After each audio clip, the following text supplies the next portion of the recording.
3장 12절로부터 14절 말씀을 중심으로 해서 성도의 특징 2가지라는 제목으로 같이 은혜를 나누고자 합니다. 자, 우리가 지금 12월 달을 살아가고 있습니다. 12월 달은 성탄의 달이지요. 예수님이 이 땅에 오신 성탄은 하나님의 사랑입니다. 우리를 향하신 하나님의 사랑의 발현이기도 합니다. 이런 하나님의 사랑하심이 있어서 오늘의 내가 있는 것이죠. 오늘의 나는 본문 12절 말씀과 같이 하나님의 택함을 받은 자입니다. 그래서 거룩하고 사랑받는 자가 되어졌습니다.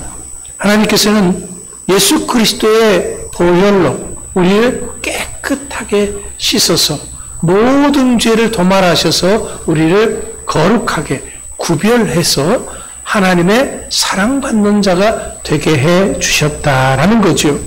그렇다면 이렇게 내가 하나님의 택하심을 받음에 있어서 하나님의 사랑받는 자가 됨에 있어서 그럴 만한 이유가 있었습니까? 어떤 이유가 있었습니까? 저는 아무리 생각해도 그 이유를 찾을 수가 없었습니다. 여러분의 경우는 다를 수 있습니다. 저 같은 경우는 그렇다라는 거죠. 왜냐하면 내가 생각하는 나 자신은 그렇게 하나님 앞에 해드린 특별한 뭐가 없었기 때문에 그렇습니다. 그런데도 나는 이렇게 택하심을 받고 사랑받는 자가 되었습니다. 이것을 우리는 은혜라고 말하는 것입니다. 이것을 디모데후서 1장 9절에서는 이렇게 말씀하십니다. 하나님이 우리를 구원하사 거룩하신 소명으로 부르심은 우리의 행위대로 하심이 아니요 오직 자기의 뜻과 영원전부터 그리스도 예수 안에서 우리에게 주신 은혜대로 하심이라. 그렇습니다. 우리를 부르심은 우리의 행위대로가 아니라 하나님께서 이미 뜻하신 바가 있으셨기 때문에 우리를 그렇게 부르셨다라는 거죠. 이것이 은혜다라는 겁니다. 또 로마서 3장 24절 말씀에서는 이렇게 말씀하십니다. 그리스도 예수 안에 있는 속량으로 말미암아 하나님의 은혜로 값없이 의롭다 하심을 얻은 자 되었느니라. 값없이 우리가 의롭다 하심을 받았다라는 거예요. 우리가 구원받은 것이 값없는 그런 은혜다 그러니까 우리 구원이 값없는 그런 값어치 없는 은혜로 착각을 하시는데 아닙니다. 내가 한 것이 없다라는 것이지 우리를 구원하시기 위해서는 하나님께서는 독생자 예수 그리스도의 생명을 십자가에 내어주신 것입니다. 이것은 그 어떤 것으로도 값을 환산할 수가 없는 것입니다. 값없다라고 하는 것은 가치가 없다라고 하는 것이 아니라 값으로 환산할 수 없다라는 거죠. 그런 은혜로 우리가 구원을 받은 것입니다. 오늘의 나의 구원은 나의 그 어떤 행위로 인한 것은 결코 아니다라는 거죠. 전적으로 하나님의 은혜입니다. 내가 이런 은혜를 받아서 하나님의 사람이 되었기 때문에 이젠 하나님의 사람답게 살아야 합니다. 그것이 바로 12절 말씀과 같이 긍휼과 자비와 겸손과 온유와 오래 참음으로 옷 입는 것이다 라고 말하고 있습니다. 자, 긍휼이 뭡니까? 긍휼은 하나님께서 어려움을 겪는 자들에게 나타내시는 사랑입니다. 동정 어린 마음, 자비로운 마음을 의미하는 것이 긍휼이다라는 거죠. 하나님이 우리에게 긍휼을 베푸셨습니다. 우리를 불쌍히 여기셔서 우리를 구원하시고 사랑을 베풀어 주신 것입니다.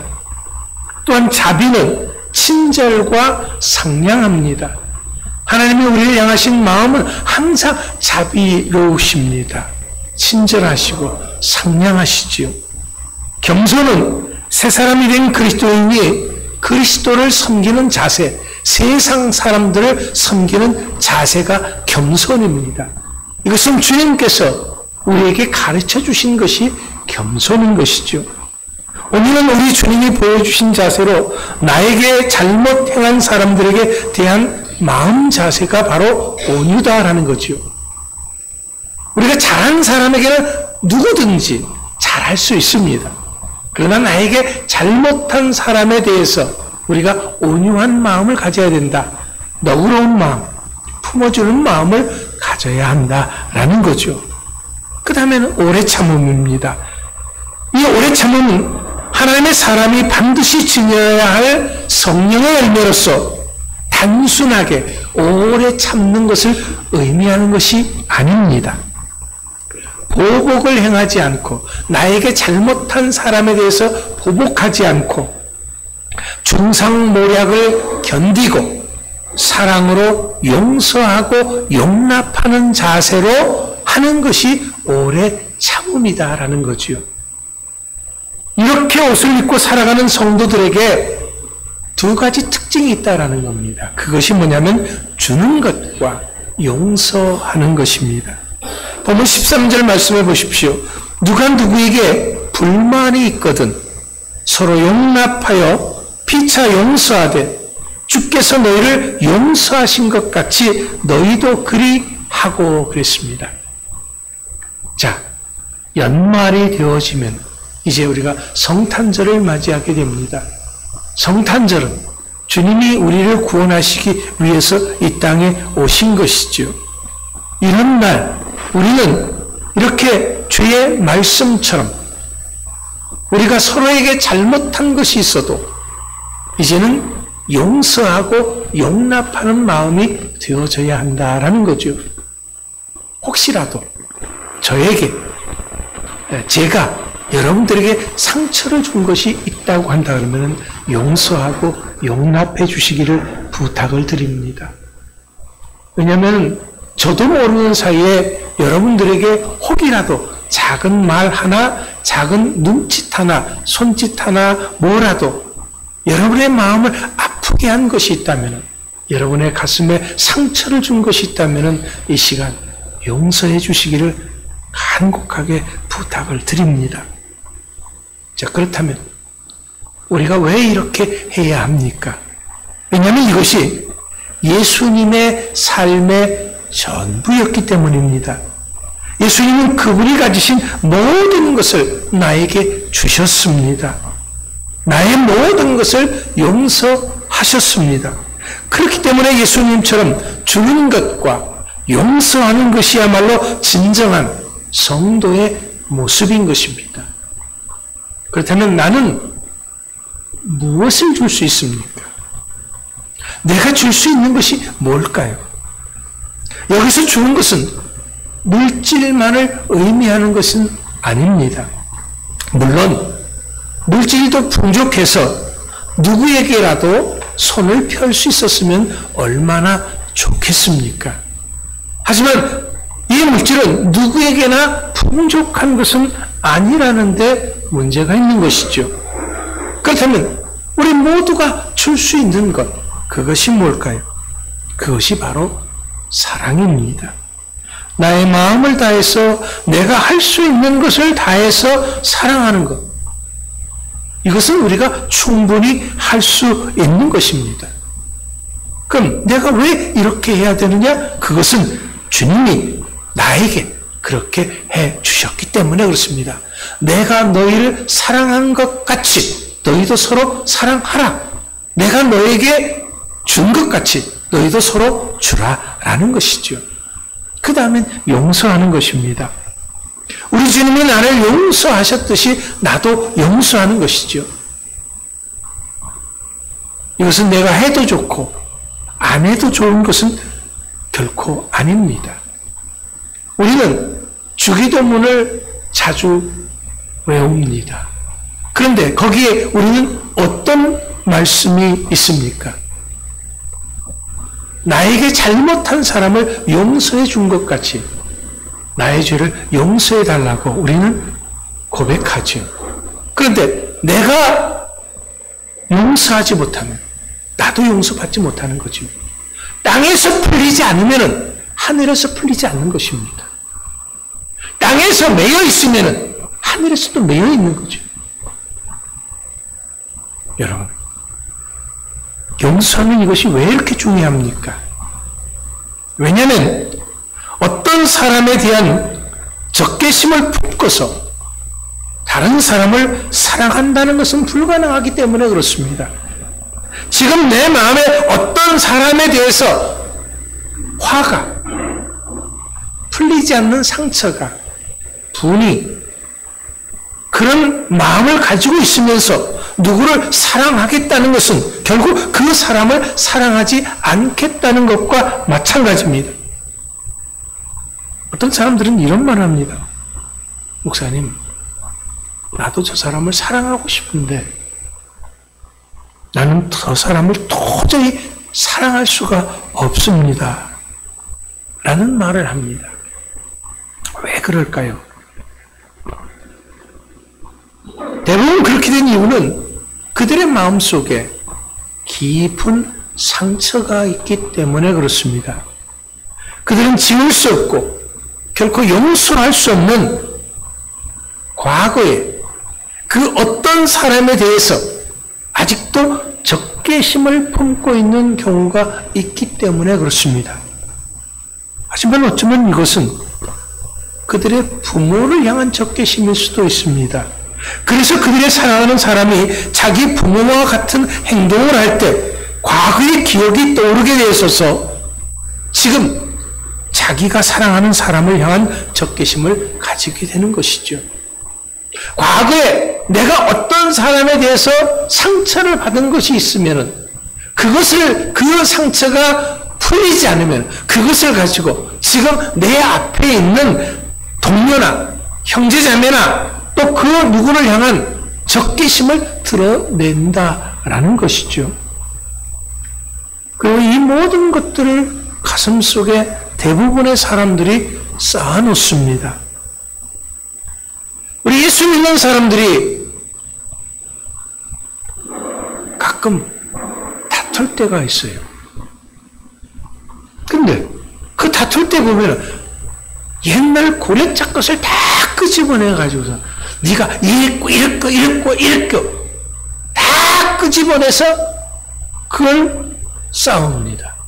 단순하게 그 잘못한 그것만 가지고 다투는 것이 아니라 옛날 것까지 다 끄집어내서 또다시 반복을 한다라는 거죠. 용서했음에도 불구하고 그 용서했던 그것을 다시 끄집어내서 반복을 합니다. 왜? 그만큼 그 사람의 마음속에 깊은 상처가 있었기 때문에 다른 사람을 온전히 사랑하지 못하는 것입니다. 결과적으로 내가 사랑해야 될 사람을 사랑하지 못하게 되는 것이죠. 하지만 이것은 지금 나와 함께하고 있는 상대방에게 아주 공정하지 못한 일일 수도 있습니다. 어쩌면 그 사람은 굉장히 억울할 수도 있어요. 왜냐하면 그들은 나의 숨겨진 과거의 상처를 전혀 모를 수가 있기 때문에 그렇습니다. 그런데 문제는 우리는 좀 어떤 사람들은 아직도 그 과거의 상처에 매달려서 현재 내 앞에 있는 사람들을 그 상처를 가지고 그 사람들을 대한다라는 거죠. 이건 정말 바보스러운 일입니다. 왜냐하면 내가 허락하지 않는 한 과거 속에 그들은 더 이상 나에게 상처를 줄 수가 없기 때문에 그렇습니다. 생각해 보세요. 나에게 상처를 준 그들은 이미 과거의 사람들입니다. 과거의 사람이 나를 찾아와서 또 나에게 상처를 주지는 않습니다. 그런데 그 과거의 사람이 남겼던 그 상처를 가지고 현재 사람들에게 똑같이 대한다 그러면 현재 사람은 억울한 거다라는 거죠. 그렇다면 이 문제를 어떻게 해결해야 됩니까? 이 문제를 해결할 수 있는 가장 좋은 방법은 과거는 그저 과거로 흘러가게 보내는 것입니다. 그래야지만이 오늘을 사랑할 수 있는 사람이 되는 거죠. 오늘 나와 함께 하는 그 사람들을 사랑할 수가 있게 되어진다라는 겁니다. 이렇게 내가 나의 과거를 용서할 때까지 나의 삶은 전혀 개선되지 않습니다. 하나님이 나에게 예비하신 그 축복 앞으로 단 한 발짝도 나아갈 수가 없는 것이죠. 우리 주님도 죄인들을 용서하실 때 그들의 과거를 묻지 않으셨습니다. 물론 그들의 과거에 죄가 없어서가 결코 아닙니다. 과거보다는 지금이 더 중요하기 때문에 그렇습니다. 앞으로가 더 중요하기 때문에 과거의 사람들과 내가 사는 것이 아니고 현재 사람들과 내가 살고 있기 때문에 그렇습니다. 바로 이것이 나에게 상처를 준 사람에 대해서 기꺼이 용서하고 용납하는 것을 배워야 하는 이유인 것이죠. 용서를 시작하면 내가 과거의 사람들을 용서해버리면 비로소 나의 삶 속에 사랑이 회복되기 시작할 것입니다.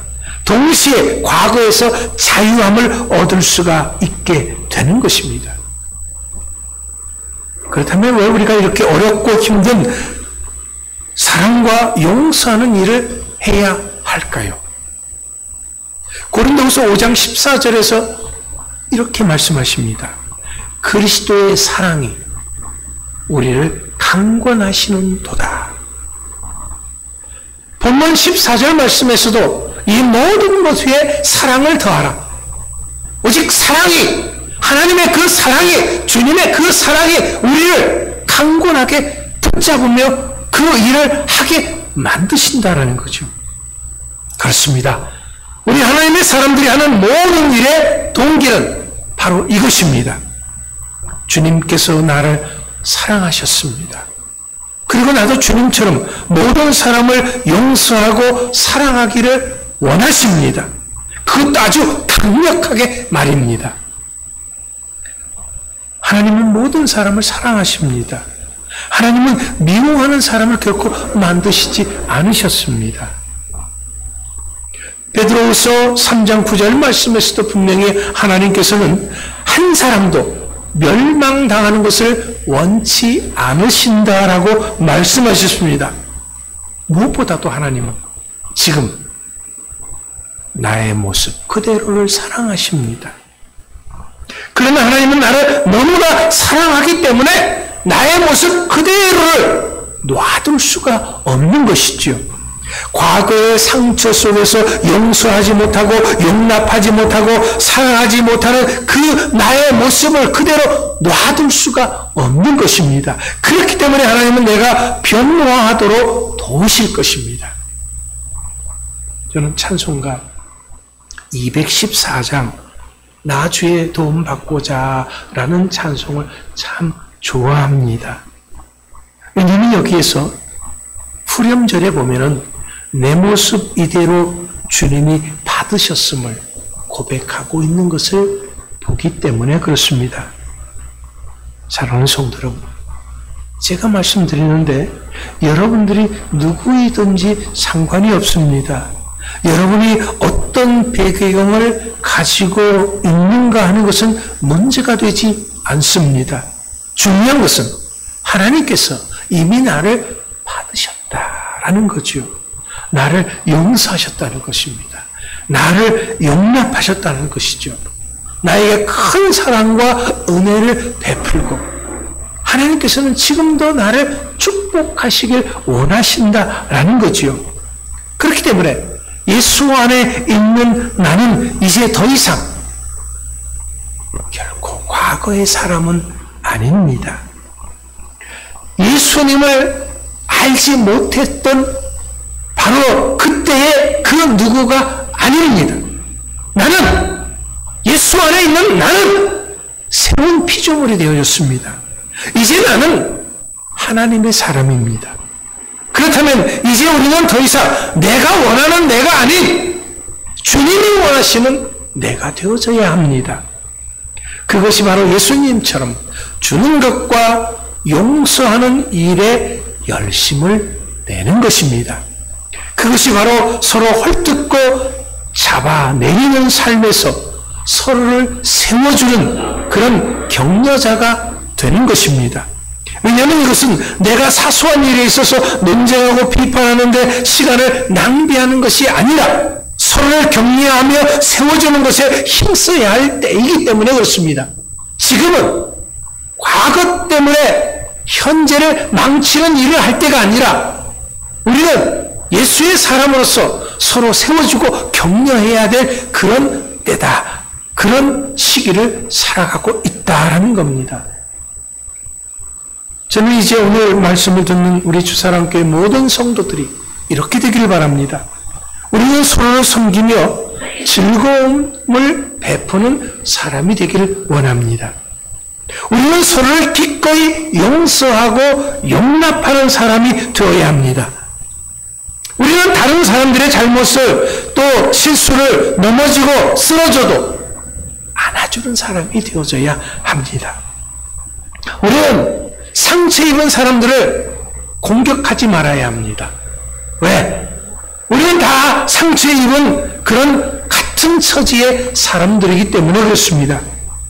우리는 완전하지 못하는 이유로 인해서 다른 사람들을 배척해서는 안 됩니다. 왜? 왜 우리가 이렇게 살아야 합니까? 그것은 그리스도의 사랑이 우리를 강권하시기 때문에 그렇습니다. 이것이 우리들의 존재하는 이유이고 또 우리가 성장해야 하는 이유인 것입니다. 이것이 바로 우리가 희생적으로 모든 것을 감당해야 하는 이유이기 때문입니다. 자, 마지막으로 묻습니다. 이제 나는 하나님의 사람으로서 어떤 특징을 가지고 있습니까? 세상적인 특징 말고 주님이 원하시는 그 모습, 오늘 골로새서에서 말씀하시는 그 주님이 원하시는 그 모습이 나의 삶의 특징이 될 수 있기를 축원합니다. 그것이 바로 사랑을 주는 것과 용서하는 삶이다라는 것이죠. 이 일에 있어서 열심을 내는 여러분들이 될 수 있기를 간절히 축원합니다. 기도하겠습니다.